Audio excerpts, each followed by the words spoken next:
I was hit on the head by a ring that fell from the sky. At first I thought someone was just throwing trash, but I never expected it to be a ring that could grant wishes. I casually complained that I wished my company would go bankrupt the moment I said it. A deafening explosion came from the building behind me. My legs went weak from fear. I rushed home and made a bowl of noodles to calm myself.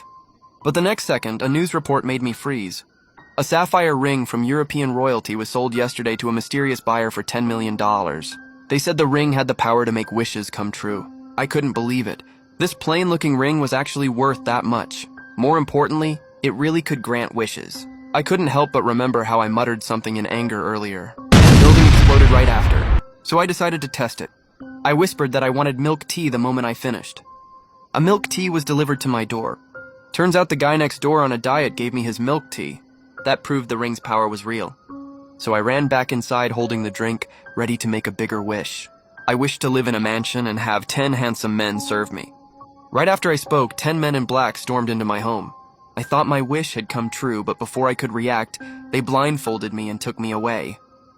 When I removed the blindfold, I found myself in a luxury mansion I didn't recognize. While I was still stunned, my mom called me. She said she just accepted a billionaire's proposal, and they were flying to the Maldives. She told me to stay in this mansion and enjoy it. I exploded with joy on the spot. The ring really worked.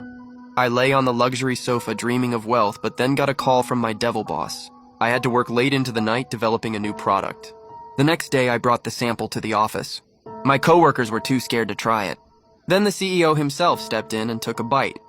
But the next second, his face changed dramatically and he collapsed on the floor.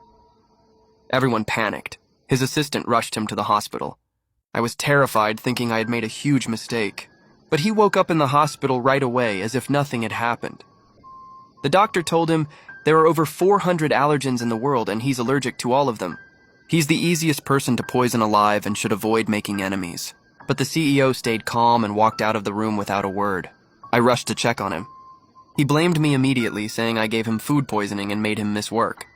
So until he fully recovered, I had to take care of him personally. I was furious but didn't dare say no. My first task was to drive him home, but he gave me a friend's address. I had no idea.